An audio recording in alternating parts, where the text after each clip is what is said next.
una vez se ha celebrado la conferencia magistral del doctor Cosio, vamos a dar paso a la mesa 3 de este congreso que se inició en el día de ayer, que lleva por título Crisis constitucionales, derecho de excepción y distorsiones en la distribución territorial del poder. Tiene la palabra, en primer lugar, Marisol Luna Real, de la Universidad Veracruzana, que nos va a presentar la ponencia Federalismo mexicano entre la desarticulación y la irrupción.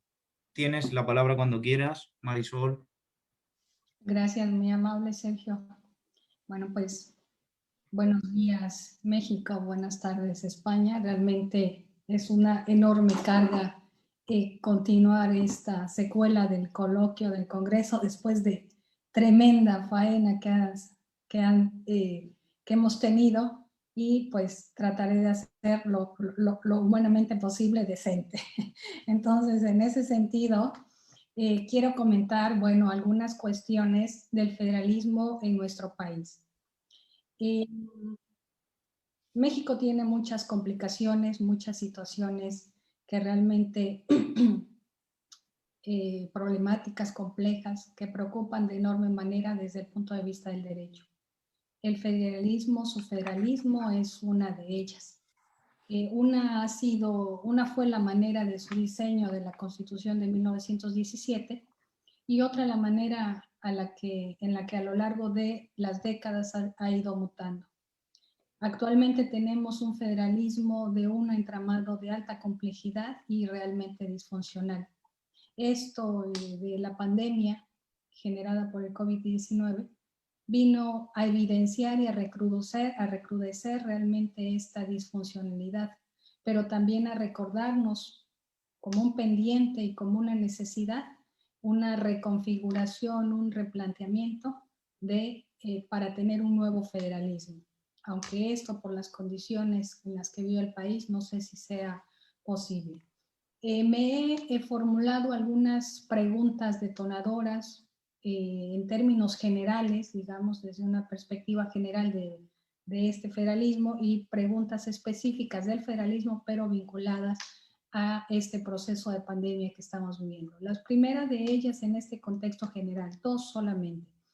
La primera que me formulo: ¿es viable pasar a un federalismo en el cual se establezca como principio y no como imposición política o como ocurrencia una distribución de competencias que tome en consideración, primero, la materia de que se trata, la variedad de instrumentos y mecánicas de distribución, ya sean estas operativas, legislativas o administrativas, y si existen o no sistemas de planeación o coordinación? La segunda pregunta: ¿cómo podemos reordenar una amplísima tipología de las denominadas leyes generales? Existe, según algunos autores en nuestro país, 94 tipos de leyes generales, las cuales, más allá de ordenar y trazar pautas generales, no solo han limitado las atribuciones legislativas de los Estados miembros, sino también generado mecanismos de distribución de competencias complejos y confusos. Hay materias en las que no queda muy claro quién debe hacer qué, cuál autoridad es la competente, y con esto se generan vacíos de autoridad donde de pronto nadie asume esa responsabilidad. Ahora bien, respecto a las preguntas específicas del federalismo vinculadas a este contexto de pandemia, algunas de ellas son, por ejemplo, ¿cuáles son las atribuciones que las entidades federativas en este contexto de emergencia que atravesamos pueden ejercer? ¿Cuál es el parámetro que se debe de establecer para la asignación y el ejercicio de estas competencias? Ahora, estas competencias que se atribuyan a la federación pueden limitarse a lo que establezca la federación, ya sea el Consejo de Salubridad General por medio de estas disposiciones de observancia general que emita, o ya sea por la Secretaría de Salud en el ejercicio de la acción extraordinaria en materia de salubridad general. ¿Cuál debe ser ese parámetro? ¿Qué les estaría permitido hacer y qué no?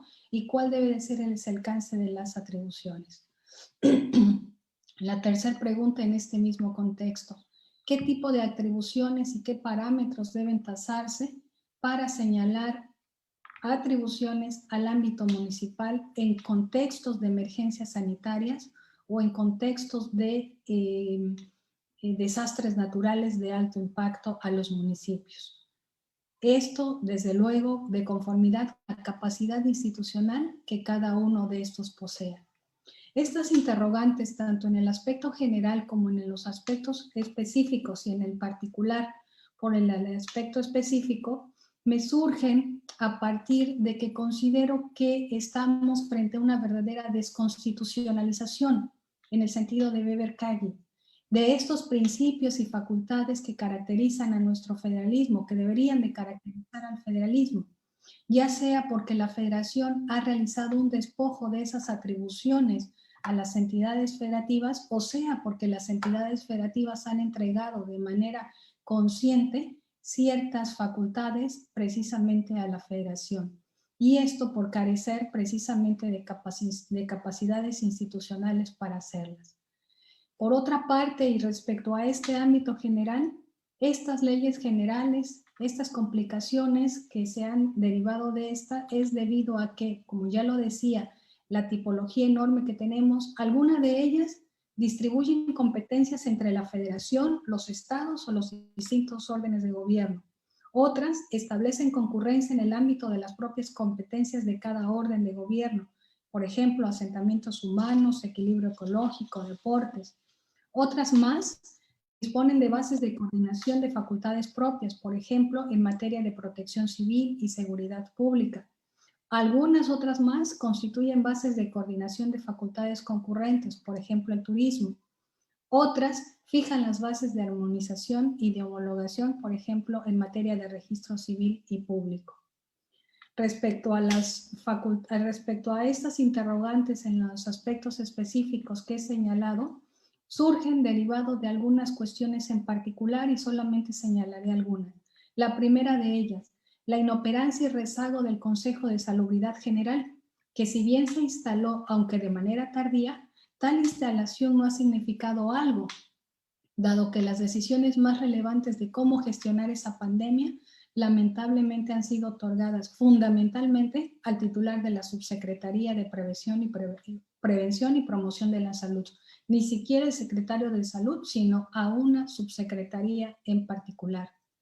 También, por otra parte, por la tardía emisión de la declaratoria de emergencia sanitaria realizada por este Consejo, el 23 de marzo, es decir, 23 días posteriores al primer caso de contagio registrado en el país, 5 días después de la primera muerte a causa del virus y 13 días después de haber sido declarada la pandemia. La tercera cuestión que hemos visto es la diversidad de actuación de las entidades federativas, incluso de municipios. Estas han sido diversas, han sido variadas.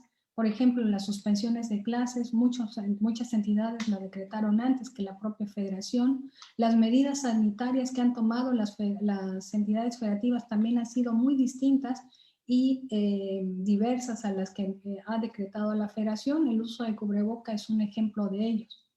Otro caso más, por ejemplo, es la implementación y operación del semáforo epidemiológico, con el cual no se conoce con exactitud en muchos casos quién es el responsable de cambiar o no de color, y con ello el regreso a las actividades comerciales, laborales y educativas. Es curioso realmente observar cómo se ha dado respecto a este semáforo epidemiológico, cómo algunas entidades federativas le agregan apellidos, por llamarlos de alguna manera, ¿no? Tenemos en algunas entidades semáforo naranja en alerta, semáforo naranja en alerta, semáforo naranja en alerta máxima, y así sucesivamente cambiando o poniendo una tipología que no existe en la oficialmente publicada por la federación. La quinta cuestión, la adquisición, distribución y aplicación de la vacuna. Este aspecto es también de gran importancia. La federación, con la dinámica centralizadora que trae, de inicio cerró la puerta para que las entidades federativas participaran en este proceso de vacunación.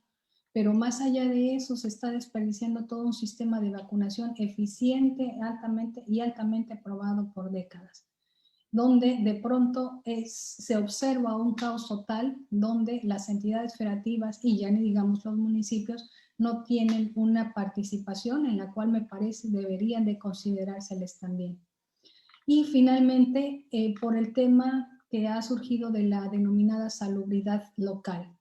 Este tema realmente resulta, por ese tema realmente resulta necesario que se establezcan bases y principios desde la normatividad federal, la propia Doctora, Constitución. le pido que vaya terminando. Claro que sí, gracias. Que se establezcan en la Constitución disposiciones donde se establezcan a las entidades federativas, a los municipios, la actuación que en determinados momentos como el que estamos viviendo debemos de tener. Todo esto a partir de una premisa fundamental, que no debemos de perder de vista que el federalismo no solo se refiere a la organización y distribución armónica de facultades entre los diversos órdenes normativos, sino también y principalmente de cómo diseñar políticas públicas, de cómo distribuir y aplicar recursos económicos para actuar de manera oportuna y eficaz, por ejemplo, ante una pandemia, ante desastres naturales de alto impacto, en contra del cambio climático. En breve y en suma, actuar con oportunidad y pertinencia para salvar vidas. Es decir, esta amalgama entre la organización del poder y el respeto precisamente por la dignidad de la persona. Les agradezco su atención y hasta aquí lo dejo. Muchas gracias. Muchas gracias, doctora Luna. Doy la palabra inmediatamente a Pedro Rubén Torres Estrada, del Tecnológico de Monterrey, que nos va a presentar la ponencia Las tensiones que ha generado el COVID-19 en el modelo federal mexicano. Cuando quieras tienes la palabra. Sergio, gracias. No sé si me pudieras dar la posibilidad de compartir para una pequeña presentación que traje. ¿No te permite la pantalla compartir? A ver, déjame ver. Sí, ahí creo que ya está. Muchas gracias, Sergio. Pues muy buenos días tengan todos y muy buenas tardes por allá en España. Antes que nada, pues agradecerles la invitación. Me dio mucho gusto ver a mi maestra, la doctora Figueruelo, aunque sea a la distancia, a la doctora Mercedes Iglesias y pues también agradecerle a la doctora Judith Aguirre por esta iniciativa y por esta forma de mantenernos unidos a la distancia.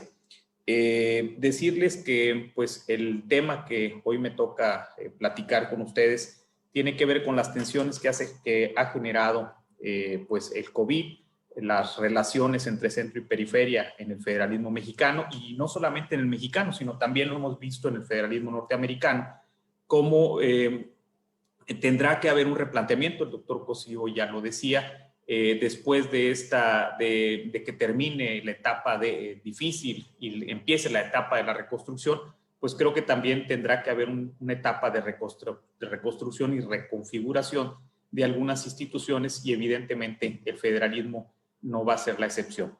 Escuchaba a la doctora Figueruelo y ahora entiendo por qué también me encargó leer mucha de la obra de Ortega y Gasset, y ahorita que le escuchaba, recuerdo un libro de Ortega y Gasset que no solamente aplica para el modelo de centralización del poder en España, sino creo que aplica a todos los modelos de centralización del poder, que es la España invertebrada. Ortega y Gasset, en el cual cita en reiteradas ocasiones al filósofo francés Renan, hablaba mucho refiriéndose al caso catalán, que decía que el problema catalán no se podía resolver sino sobrellevar.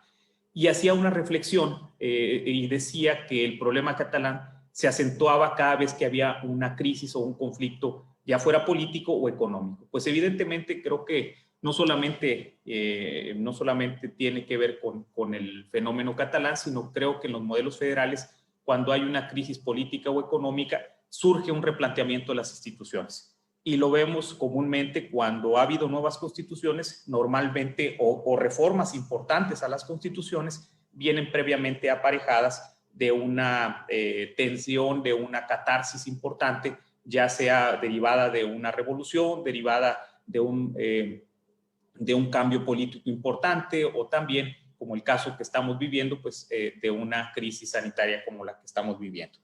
Entonces, en ese sentido, creo yo que es básico para tratar de entender, y cito al doctor Pedro de Vega, del cual también se habló hace unos minutos. Él tenía una frase que me llamaba mucho la atención, decía: seamos prácticos, vayamos a la teoría. Entonces, el entender y comprender cómo la teoría nos puede ayudar a tratar de explicar lo que sucede, pues es un punto de partida para platicar algunos de los temas que más adelante abundaremos sobre aspectos ya muy puntuales de lo que está pasando en el federalismo mexicano. No quise entrar al modelo norteamericano porque, bueno, pues mucho de ello ya lo hemos visto en esta tensión que se dio principalmente con el estado de Nueva York, en la forma de la política pública, en cómo se llevó y se manejó la pandemia, este enfrentamiento muy público y muy intenso entre el gobernador Cuomo y el presidente Trump. Entonces yo quisiera, y para complementar lo que ya la doctora Luna estuvo planteando, pues que lo que estamos viviendo en México es también un fenómeno que tiene que ver con la pluralidad política.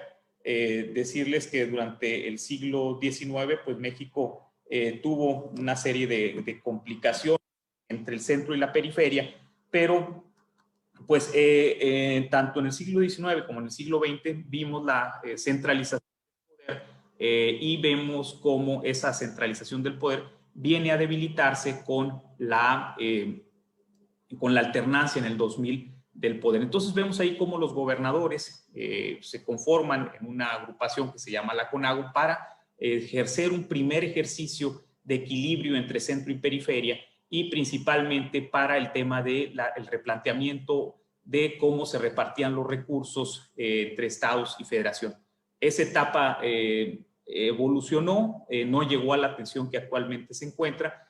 Sin embargo, ya previo a la etapa del COVID, ya empezábamos a escuchar discursos donde, si bien es cierto el pacto federal, si bien es cierto México siempre ha tenido un modelo federal donde ha habido un concepto de nación bastante sólido, donde evidentemente no ha existido una tentación de una separación como pudiera entenderse del pacto federal, sí ha habido un discurso para separarse de lo que viene siendo del pacto de coordinación fiscal, que es una cosa que a veces en los medios de comunicación se confunde.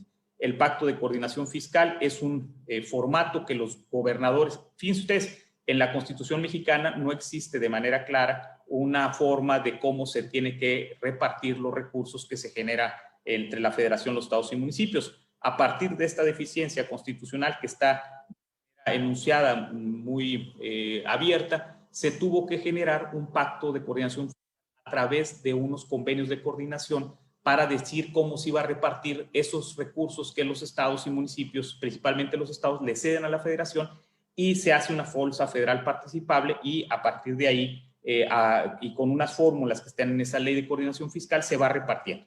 Entonces encontramos que ya en el de julio del 2019 empezamos a ver que 3 gobernadores empiezan a generar un movimiento distinto a aquel del cual ya les había hablado del 2000, de la CONAGO, que surge después de la alternancia entre el PAN y el PRI, y empieza a haber un movimiento que se llama la Alianza Federalista.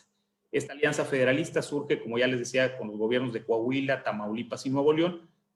Estos estados fueron los que estuvieron en las antiguas provincias internas de Oriente, que también integraba Texas, que con la publicación de la única constitución centralista en México decidió separarse en una primera instancia, al igual que Texas. Sin embargo, en el caso de los tejanos, pues ya no regresaron, los yucatecos regresaron hasta 1948, pero estas regiones se sintieron siempre de algún modo no atendidas por el gobierno central.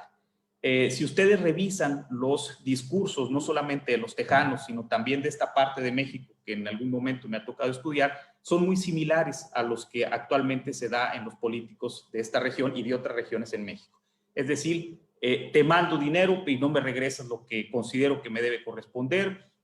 Nos sentimos muy olvidados por las formas en cómo se está repartiendo el dinero. Entonces, esta parte que tiene que ver con un discurso político, con algunas y muchas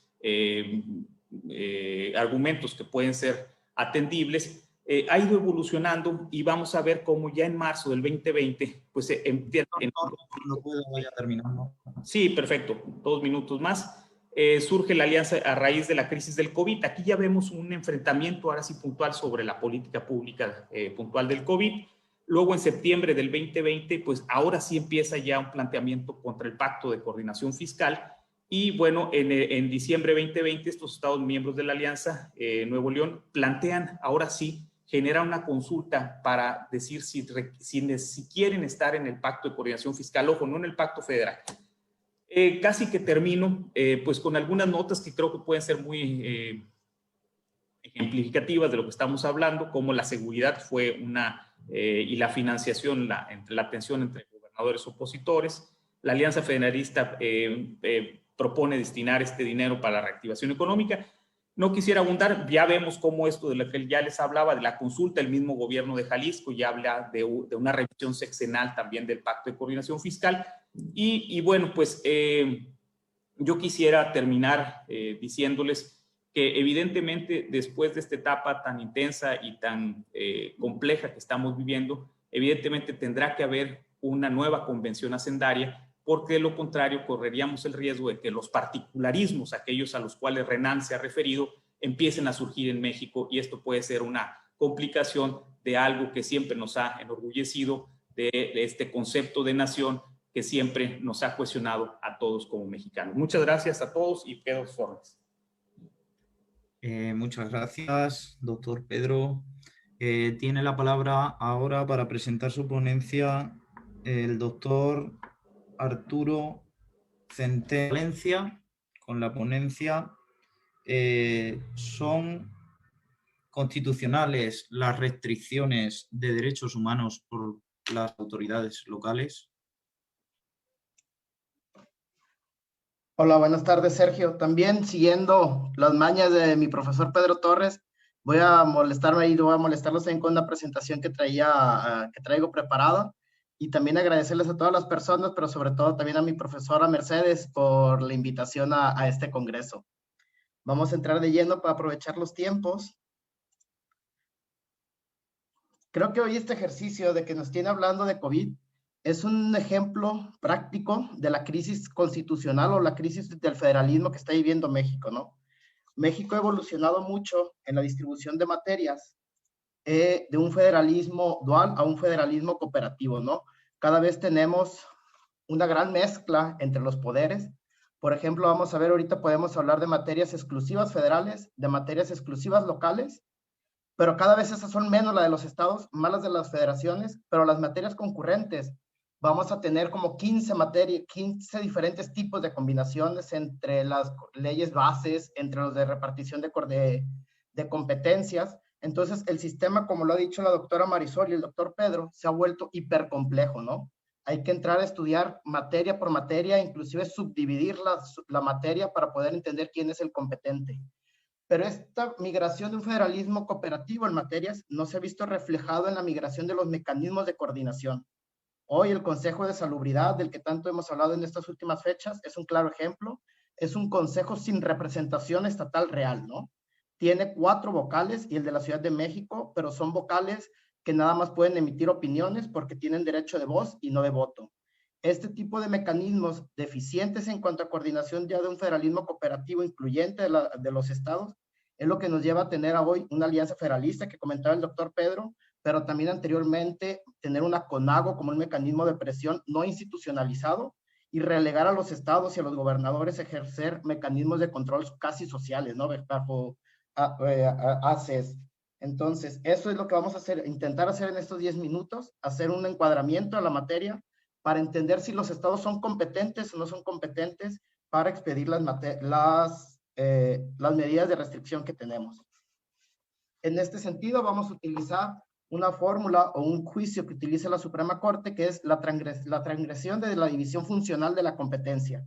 ¿Qué es lo que hace? Primero hay que entender, hay que encuadrar la materia que estamos hablando, después la submateria, para después poder identificar el titular de la competencia en específico y después poder determinar la regularidad de la Constitución.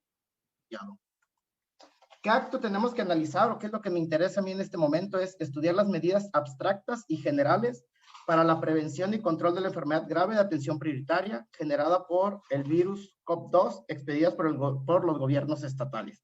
Las medidas específicas no lo vamos a estudiar porque por los tiempos son medidas abstractas y generales, es decir, bajo una facultad reglamentaria.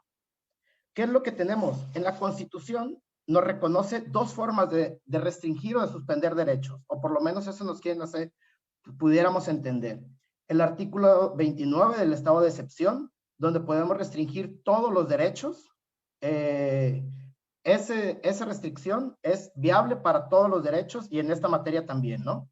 Pero esa es viable para que lo utilice exclusivamente el Poder Ejecutivo Federal, vía el presidente y aprobación del Congreso. Y aquí cabe resaltar un claro ejemplo también de cómo el Congreso de la Unión viola a discreción la Constitución. Porque desde el 2011, cuando se reformó este artículo, hay una omisión legislativa porque se tuvo que haber pedido la ley reglamentaria del artículo 29, la misma que no ha podido ser expedida, ¿no? Y es dentro de esta misma ley donde, por ejemplo, pudiéramos tener en México algún mecanismo parecido al que hablaba la doctora Ángela en el tema de la gradualidad de la excepción que vamos a estar reforzando. Pero si no nos metemos al artículo 29, porque ya sabemos que son incompetentes los estados, podemos ver el artículo 73, fracción 16, numeral segundo, que es el que habla que la Secretaría de Salud Federal puede emitir medidas de seguridad o medidas sanitarias ante pandemias. Analizando posteriormente la Ley General de Salud, vemos tres opciones que podemos utilizar en este caso. Las medidas de seguridad sanitarias para enfermedades transmitibles, la cual no puede ser materia para fundamento de los decretos que están expidiendo los gobiernos, porque estos hablan de actos particulares y concretos. Adicionalmente, que exigen que el Consejo de Salubridad General las haya incluido dentro de la lista de enfermedades transmitibles, cosa que no ha hecho el mismo Consejo. Después tenemos, aquí estamos hablando, por ejemplo, de aislamientos de enfermos, de descontaminación, de fumigaciones, por ejemplo, para el dengue.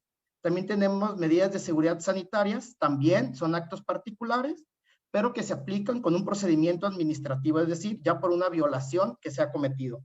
Aquí estamos hablando de aislamientos de enfermos, cuarentena de sospechosos. Ojo, en estos dos casos se necesita el dictamen médico, no es generalizado. Yo ya me enfermé, tengo dictamen médico de COVID, me aíslan, o mi novia se enfermó, tiene dictamen médico, me aíslan. Después, sí, después tenemos ahora sí las acciones extraordinarias en materia de salubridad general. Aquí sí pueden tener materias generales y abstractas y regular el tránsito de personas. ¿Hasta dónde podemos llegar aquí? Vemos que en esto lo podemos utilizar exclusivamente para temas de regular el derecho de reunión y el tránsito entre poblaciones, no para suspender actividades como lo estamos haciendo, porque la Ley General de Salud no faculta a la Secretaría de Salud Pública para restringir, por ejemplo, el derecho al trabajo, como lo está haciendo con los cierres parciales. Después de eso vamos a ver cómo en todo el entramado, el que tiene la competencia para hacerlo es la Secretaría de Salubridad Federal, para establecer las medidas, no el Consejo de Salubridad. El Consejo de Salubridad puede expedir la declaratoria de que estamos ante una emergencia sanitaria, y en el decreto la Secretaría de Salud Federal puede delegar algunas acciones a los estados, pero hasta el momento no ha delegado ninguna facultad a los estados para que puedan expedir medidas. Por lo cual, vamos a pasar a las conclusiones por los tiempos. Son dos ejemplos. Vamos a concluir que no se puede, ninguno de los estados pudiera expedir decretos que restringen movilidad. Pero ¿qué es lo que pasa? Pues estamos en una crisis constitucional porque el Ejecutivo Federal no ha querido hacer ni uso del estado de excepción, ni ha generado bien las materias de acción extraordinaria en materia de salubridad general. Pero también el Ejecutivo Federal no ha presentado las controversias constitucionales en contra de los actos infundados que están emitiendo los estados. La participación del Consejo General de los estados es desigual y meramente de consulta.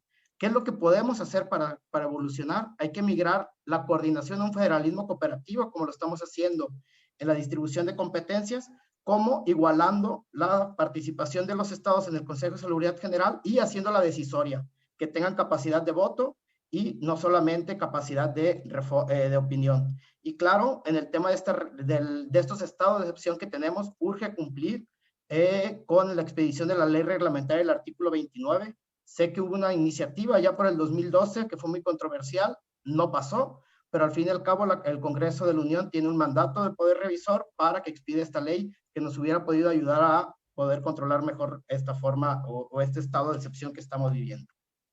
Gracias, Sergio. Gracias a ti, Arturo. Vamos a ver si hay preguntas sobre estas 3 ponencias.